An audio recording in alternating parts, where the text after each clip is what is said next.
How's it going, everyone? My name is Michael SK, and welcome back to Saya no Uta. The last episode was really interesting. Lots of snooping around, and really the last couple episodes have been, just wowzer type of moments. There has definitely been murder. That has definitely come up. And I feel like that's not the last we've seen of some straight up murder.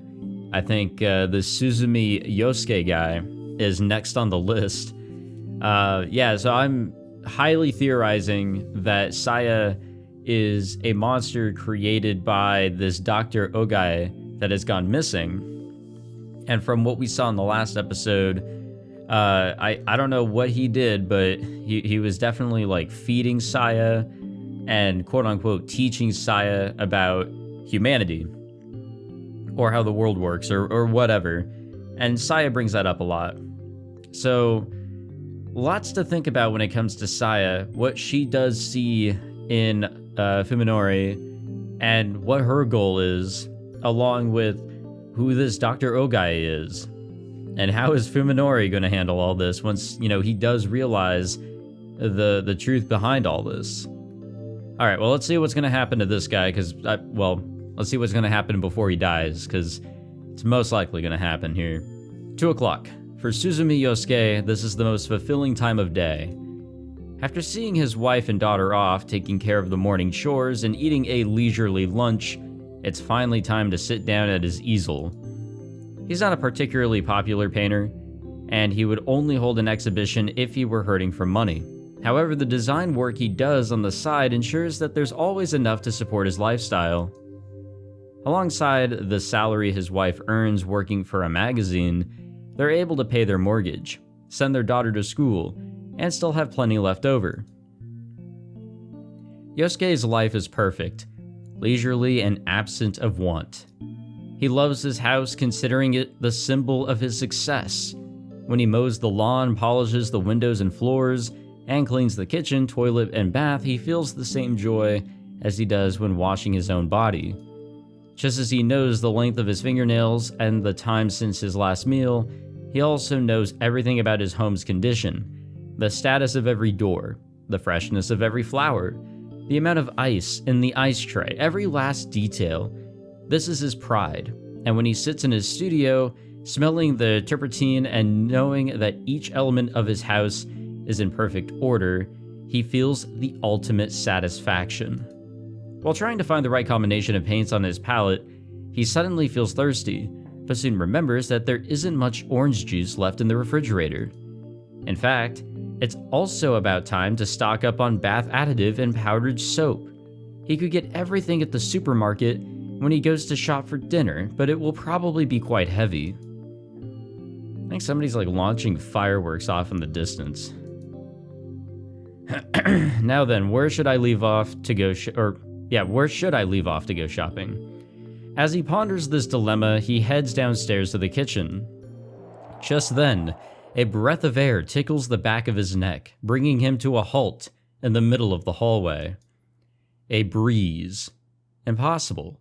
Every window in the house is closed. Yosuke shut them himself during his morning cleaning. Sorry, I'm dying. So I think this man is going to die quicker than I thought. Yosuke enters the living room, searching for the source of the breeze. Something stinks. It's the same pungent smell of fetid swampland that emanates from the Sakisaka house. The window facing the yard next door is open, its curtains billowing loosely in the gentle breeze, There's a hole in the glass next to the lock. It looks strange, like it was melted by some chemical instead of broken. Someone must have reached through the hole to unlock the window. Yosuke stands paralyzed, his heart pounding with anger and fear. He listens carefully but hears nothing. Perhaps the intruder has already finished his business and left. But a burglar wouldn't have left the room untouched, would he? Maybe he heard Yosuke coming and hid somewhere nearby. Yosuke realizes that his still wet palette knife is in his right hand. He must have forgotten to put it aside before going downstairs. He stares numbly at the knife for a moment and then decides that it's not enough protection. Instead, he grabs the ashtray sitting on the top of the table. Made of thick solid glass, it is big and heavy enough to serve as a weapon. The home that he thought of as part of himself now seems utterly alien. Keenly aware of the thumping of his heart, Yosuke looks around the living room and sees little that could be used as a hiding place. The intruder must have gone either to the guest room or through the dining room to the kitchen. The kitchen is close to the stairs. If there had been movement, Yosuke would have noticed it when he came down, which means that the guest room is the most likely place. He shuffles over to the guest room and prepares to slide it open. But what is that stench? Could the breeze alone carry something so foul? It's as if the odor is coming from inside the room. He readies his ashtray and throws open the door. That's a nice room. The straw-matted Japanese-style room is empty. There is a closet, but no one could fit in there. So the intruder already left. Yosuke relaxes, the exhaustion of sudden relief coming over him. It's too early for that. Oh, what a noise. And that is when something seizes his ankle. The instant he freezes in shock, his leg is yanked out from under him, sending him crashing to the floor. Stars explode behind his eyes as his head smacks against the door rail. The hand, if it can't be even be called that, wrapped around Yosuke's ankle, extends all the way back to beneath the living room sofa. There are barely 5 centimeters between the sofa and the floor. Whatever is hiding there, it can't possibly be human. I mean, I'm aware of that. Before the screaming, Yosuke can regain his footing.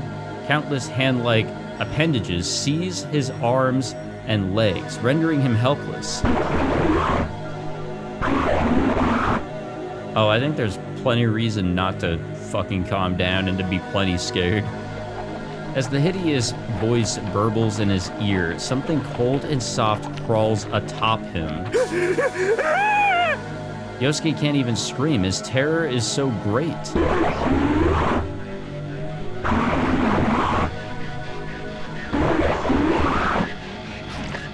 Thin tube-like appendages penetrate his ears and nose, wriggling deep into his skull. Right before the sensation drives him mad, Yosuke loses consciousness. Nice. お時間を取っていただいてありがとうございます。 Koji says, his humble bow concealing his surprise at the doctor's youth. Even without her light makeup, she wouldn't look a day over 30. She must be quite talented to be a leading neurosurgeon at such a young age. What a jump in scenery here. Like, we've gone from literal murder that's happening with the neighbor to, all right, the friends are concerned about, our main character here. Better go visit the doc and see what's poppin'. いいのよ。あなたたちみたいな人が来てくれたのは私としてもありがたいところだし。Her friendly smile has none of the coldness one might expect from her sharp, refined beauty. はじめまして。崎坂文則くんの主治医の丹保です。Hell yeah. But we don't trust her, right? Isn't that the deal? 文則の友人で殿尾浩二と言います。彼女は筑波陽。 Yo gives a quick bow, her expression apologetic. When they arrived at the T University Medical Center and asked to see Fuminori's doctor, Koji and Yo had been prepared for rejection. They hadn't expected the ease with which their request was granted. 崎坂くんの件について話が聞きたいっていうことだけど、それは私の方でも同じでね。Yeah, I was gonna say, it's a fair enough answer to try and seek out, but she doesn't even fully know. A lot has been kept from her, and for good reason. And just in general, kept from everybody. 彼、一昨日の診察に来てくれなかったのよ。留守電に入れた伝言にも返事がないし。2 days ago, the same day Fuminori was searching that abandoned house, Koji frowns, wondering what was important enough for him to blow off his appointment. 彼、学校ではどんな様子？どうもこうも。もうめちゃくちゃです。 Seeing Yo's shoulders jerk out of the corner of his eye, Koji regrets not choosing his words more carefully. 事故の前とまるで人が違ったみたいに見えます。僕たちもいろいろとどうしていいかわからなくて、それで今日は先生の話を伺えたらと。あなたたちも医大生？ She asks out of nowhere. はい。彼のカルテ見てみたいと思う。見せてくれるんですか、そんなもの。Koji replies, incredulous. Dr. Tombo regards him silently for a moment, それも病院には無断でね。 and then sighs and says all that. おとといの晩、この病院に誰かが押し入ってね。保管庫から咲坂くんのカルテを盗んでいったの。 That's right, Saya went back and she actually got that. That was explained at the end of the last episode. 本当ですか？ She stares hard at the astonished students and then shakes her head with a tired smile. まあ、あなたたちは無関係そうね。ちょっと安心したわ。当たり前です。でも犯人は咲坂くんの容体に興味があるか、それとも彼の治療記録を消したかったのか。いずれにせよ彼に関わりのある人間としか思えないわ。はあ。An ominous thought flashes through Koji's mind. It couldn't have been Fuminori himself, could it? Koji looks at Dr. Tanbo and finds her staring right back at him, her expression grave. He realizes that she must be harboring the same suspicion. あなたには他に心当たりはない？咲坂くんの知り合いでそういうことをやりかねないような人。Oh, there's no way any of them could know. Perhaps Dr. Tanbo didn't have anyone in mind when she asked, but Koji's thoughts immediately fly to that eerie house to which Fuminori led him. 知り合いだか何なのか自分にもよくわからないんですが、多分医者か医学関係の人で、鴎外っていう。Koji stops speaking as he sees the dramatic change that has come across Dr. Tanbo's expression. ご存知なんですか？咲坂くんがその男といつどうやって知り合ったのかわかる？いえ、こっちが知りたいぐらいです。先生、一体何者なんですか、あの鴎外っていう人は。After remaining silent for some time, Dr. Tambo looses a heavy sigh. いいわ。その気になれば簡単に調べがつくことだし。鴎外正彦はうちの大学にいた教授よ。いろいろと不祥事があって半年以上前に免職になったけど。不祥事って一体何を？そこから先は部外者に話せることじゃないわ。どのみち咲坂君には何の関係もないことよ。Koji has no argument with which to answer Dr. Tanbo's flat rejection. However, he can't shake the feeling that this Ogai person is the key to unraveling the mysteries surrounding Fuminori. 先生、もしかしたら咲坂文則は刑事事件に関わっているかもしれないんです。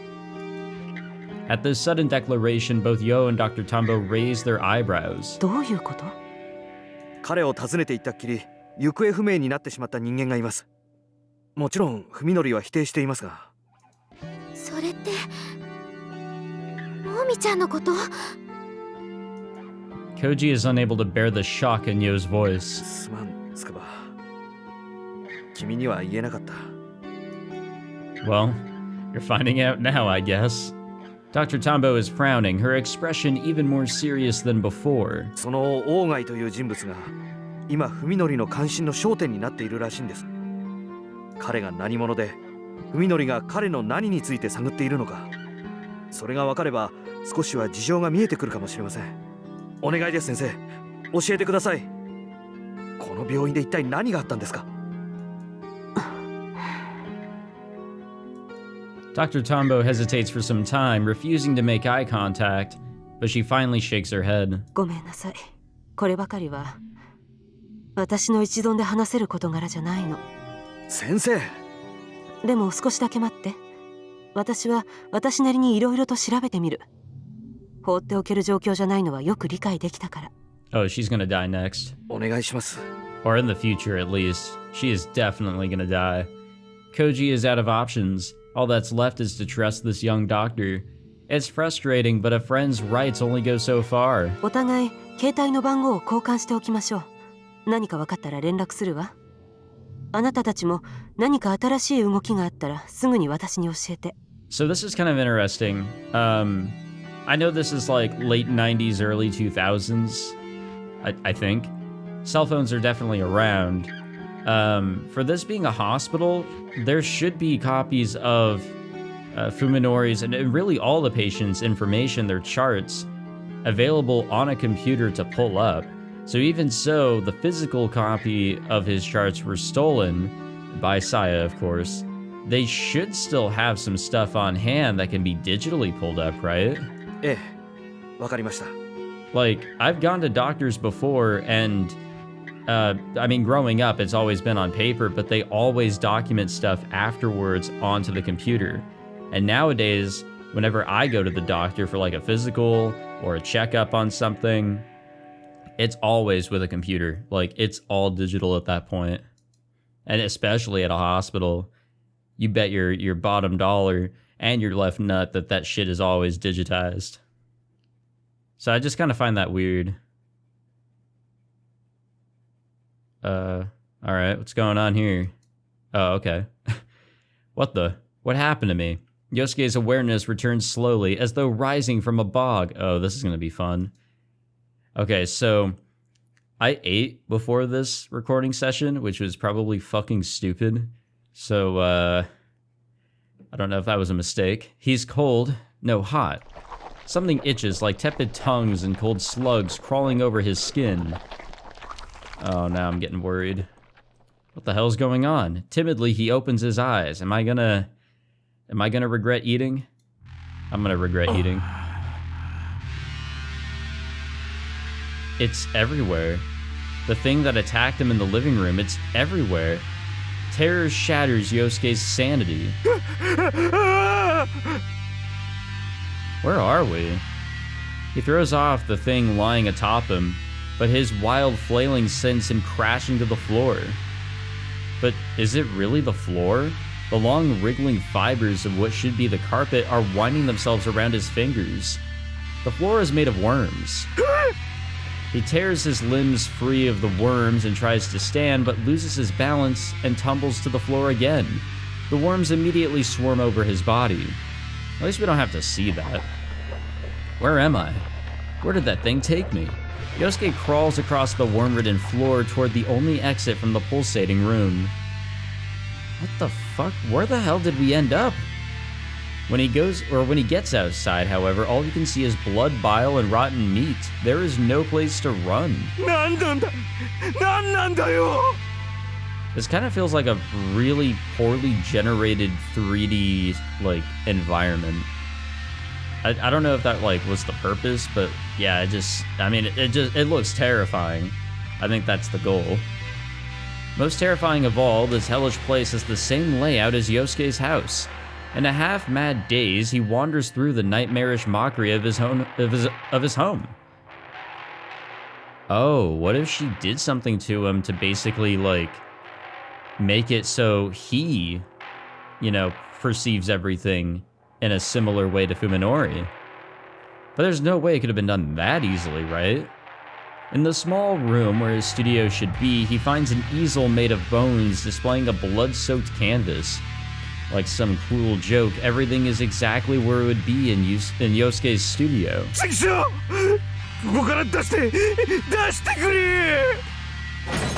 Howling, Yosuke lashes out against everything within reach. Yeah, he is.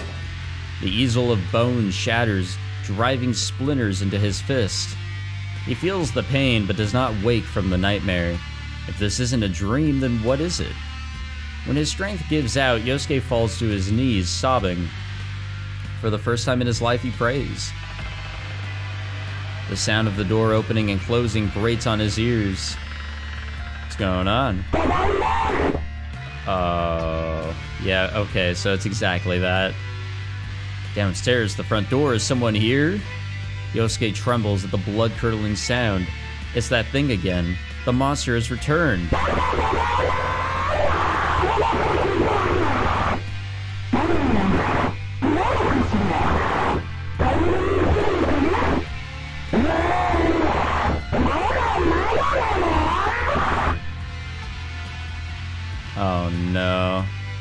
Yosuke hears the sound of something slimy sloshing its way up the stairs.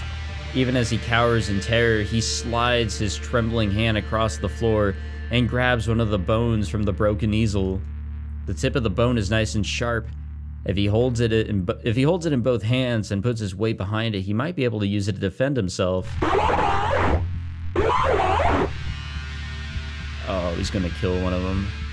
The monster's growls are getting closer. Holding his breath, Yosuke presses his back against the wall next to the door. The pounding of his heart is like thunder in his ears, so loud that he fears the creature might hear it. He knows it will eat him if it finds him again, but it's all he can do to keep from crying. At last, the door creaks open. Yosuke leaps on the creature as it enters, fear turning his roar into a high-pitched scream. The flesh beast is covered in sludge and vile juices, but before horror can paralyze him, Yosuke brings his bone stake stabbing down. The monster screams as the stake pierces its chest and punches through to the other side. It falls back, writhing in agony. The sight of its pain sets Yosuke's blood on fire. I can win. I can kill it. If I finish it off before it enters my head again, I'm safe. Yosuke grabs the bone and twists with all his might. The monster convulses and gurgles, its trembling tentacles reaching up as though begging for help. Yosuke knocks it to the floor and then brings his heel crashing down on its flopping body again and again. With each stomp, it groans and spasms grow weaker. When the monster at last stops twitching, Yosuke, panting hard, tears the stake from its corpse and rises to his feet. Something squeals. Oh no. The daughter's next. Yosuke turns around to see another smaller monster peeking out at him from the stair landing. There's still one left. His desperate rage-filled attack both exhilarated him and gave him a taste for violence. This one will be easier. It's smaller and weaker. Geez, I wonder why. Grinning maniacally, Yosuke raises his stake and moves toward the second creature. The monster flees screaming down the stairs. Not about to let his prey escape, Yosuke roars and gives chase. The thought that killing the monsters might end this nightmare feeds his savage bloodlust.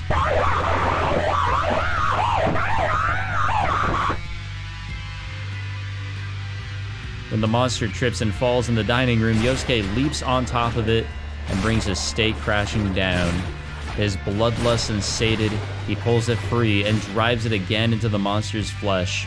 Once, twice, 3 times and more, until there is nothing left but shredded, pulverized meat. Eventually, the only sound in the house is Yosuke's heavy breathing. He has slain 2 monsters, but the nightmare shows no sign of ending. Yosuke staggers to the front door and goes outside.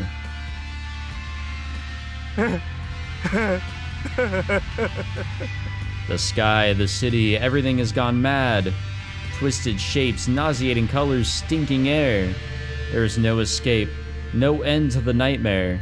The last remnant of Yosuke's sanity vanishes like dust in the wind. こんにちは、おじさん。 Yosuke turns to the sound of a girl's voice. She is standing in front of the house next door, wearing a spotless one piece over her pure white skin. In the midst of this filth-ridden world, she alone glows with beauty. お Wrong じさ word. んには私がどう見える？ああ、とっても可愛いよ。 Yosuke feels a sudden black lust rise within him. 本当？じゃあ実験は成功かも。 Yosuke walks up to the strangely jubilant girl and brushes his hand against her long, smooth hair. こんな可愛らしい女の子はこの世界には君一人しかいないんだろうね。おじさん？ She looks up at the man towering over her, perhaps disturbed by his hungry stare. お嬢ちゃん、おじさんと遊んでくれるかい？いいけど、何するの？